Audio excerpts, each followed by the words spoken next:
歡迎收睇今日格鬥睇真啲第24集，我係你哋嘅主持鄧學謙同埋我兩位拍檔 Donald 唐柏文，大家好。楊景浩 Kenny，Hello 大家。咁啊，重溫翻上個禮拜發生嘅 UFC event 啊，咁啊，我哋揀咗邊幾場？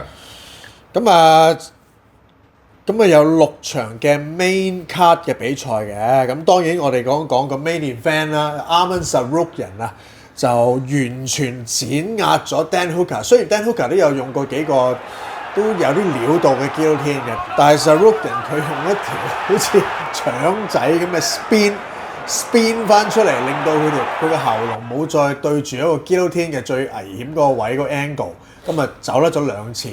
咁啊，最後用 wrestling 啦 take down 咗 Dan Hooker 啦，最後就 pass 咗佢家，就上咗去 mount，最後就 head arm triangle 就 finish 咗個 Dan Hooker 啦。但係最好睇嗰場，我哋自己覺得咧，原來唔係呢場，係當 main card 嘅第一場，就係嚟自日本嘅掘口公司啊，以呢個 rear naked choke 就贏咗俄羅斯嘅烏蘭比哥夫選手啊，咁嗰個成個 setting 咧都係非常之精彩嘅，咁我哋去片睇睇先。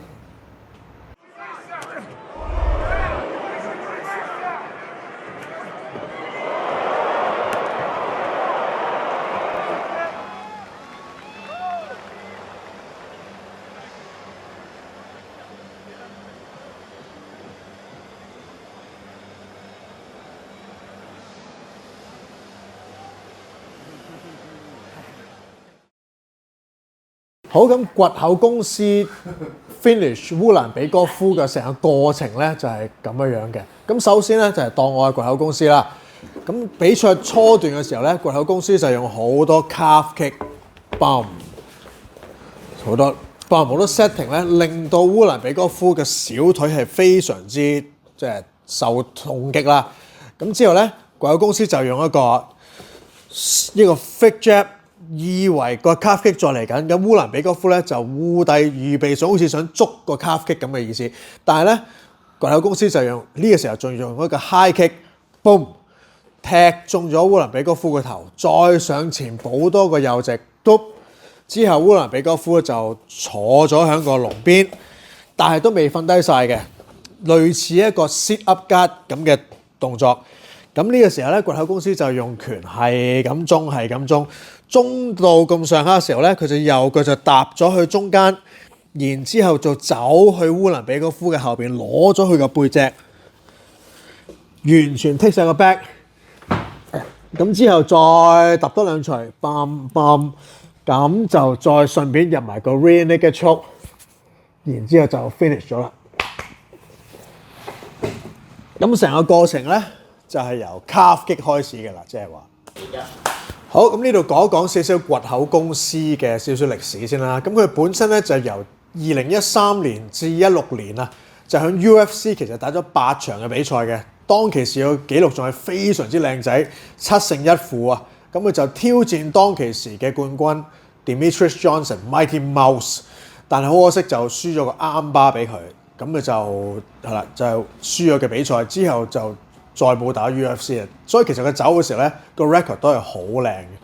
咁之後佢離開咗 UFC 之後發生咩事咧？就 Demetrius Johnson 都離開咗 UFC 啦，咁所以好似冇乜人爭崩頭咁樣啦。係。跟住佢師傅有 cancer，咁所以咧佢又話想喺日本打多啲比賽同陪佢師傅，跟住就之後仲攞到 Rizin Champ 同埋呢個Bellator 嘅 Champ， 係啦。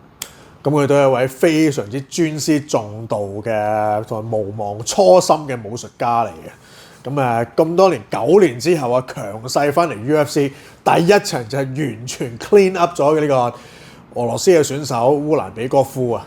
咁我哋繼續期待佢精彩嘅比賽嚟緊喺 UFC。咁講翻烏蘭比哥夫同埋掘口公司嗰場咧，其實烏蘭比哥夫咧個團隊其中一個冠軍啦 Islam 啊，佢就話其實烏蘭比哥夫咧個身形體重咧其實應該係打呢個初量級61公斤，但係由於佢實在要減太多嘅體重咧，就落咗57。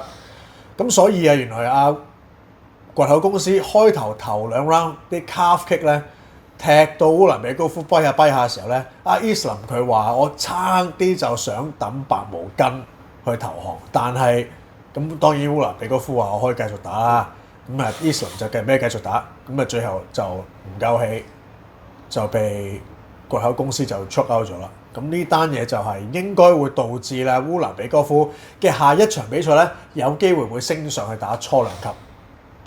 咁啊，另外仲有近期有啲 UFC 嘅新聞喎，係咪啊？係，咁啊就係個 main event Dan Hooker 已經call 咗佢下一個對手啦，就係 Moicano。佢話我哋兩個都好撚渣啊，咁啊，但係佢渣過我，咁啊，我哋下個兩個就打啦，咁啊，就係咁。OK， 咁啊，另外一單新聞咧就係啱啱在前一場 UFC。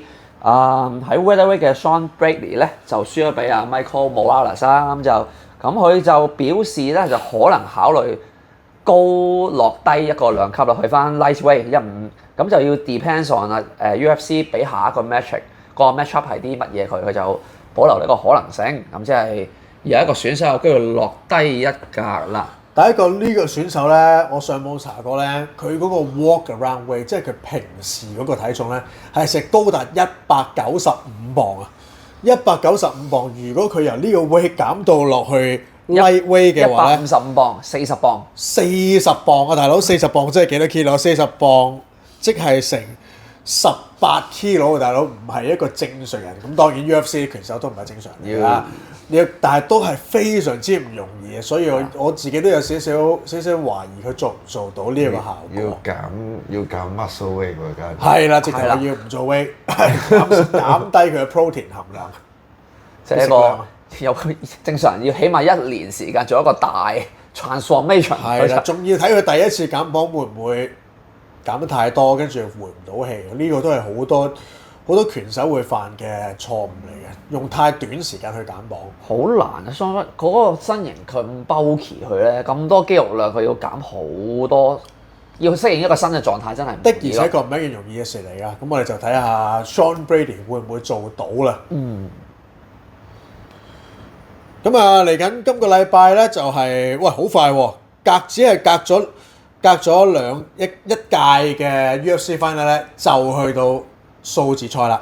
今日我哋會去到 UFC 323兩場冠軍嘅比賽嘅，非常之精彩。就係男子初2級 King Bantamweight King Merab Dvalishvili 將會對 Peter Yan 第二番戰，同埋現任嘅 Flyweight 即係型量級嘅冠軍 Alexander Pantoja 將會對啱啱彈起咗上嚟嘅 Joshua Van。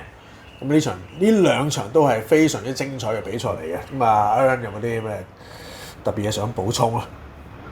哇，阿 Donald 咧，哇！真係場場都要睇啦。雖然 Merab 第二次打，係咪 Peter Yan 第二次打 Merab，但係都期望住有冇人衝擊到呢個咁稱霸咁耐嘅冠軍啦。但係 Merab 都唔使講啦 ，all round 打5 round，乜嘢上下技能都足夠齊晒㗎啦。睇下 Peter Yan 吸收上次嘅經驗，會唔會有啲新嘅 game plan 對付佢啦 ？Flyweight 嘅排行嚟講咧 ，Brandon Moreno 對 Tatsuro Taira 咧都應該會好好睇，我覺得。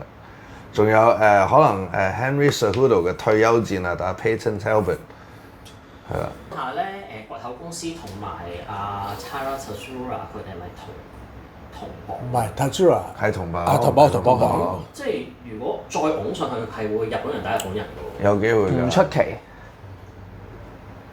視乎你想點排張卡。講翻咧，阿 Merab 對 Peter Yan 啊，其實佢哋上一次一番戰咧，已經係2年前嘅事啦。咁當其時就係由 Merab 以點數勝出，打足5個回合嘅。咁啊，但係阿 Peter Yan 咧，原來佢賽後講翻咧，佢喺比賽嘅時候，佢係 round 2嚟玩 one 2嘅時候，或者 round 1嘅時候，其實已經傷咗隻手啊。咁就傷個手，好明顯就影響到出拳啦。咁啊，但係都捱足5 round 喎。咁啊，睇下今次原無意外應該唔會又再斷手啦啩咁。睇下我哋第二次會發生咩事啦。好咁啊，今個禮拜差唔多啦。係係，我哋開工啦。係記得繼續like 睇我哋嘅 channel，仲要 comment 同埋 share，仲要 subscribe。係啦。咁我哋 UFC 323咧就係要去到下個禮拜日先至有得睇。12月7號。係啦，就今個禮拜係冇 UFC 嘅。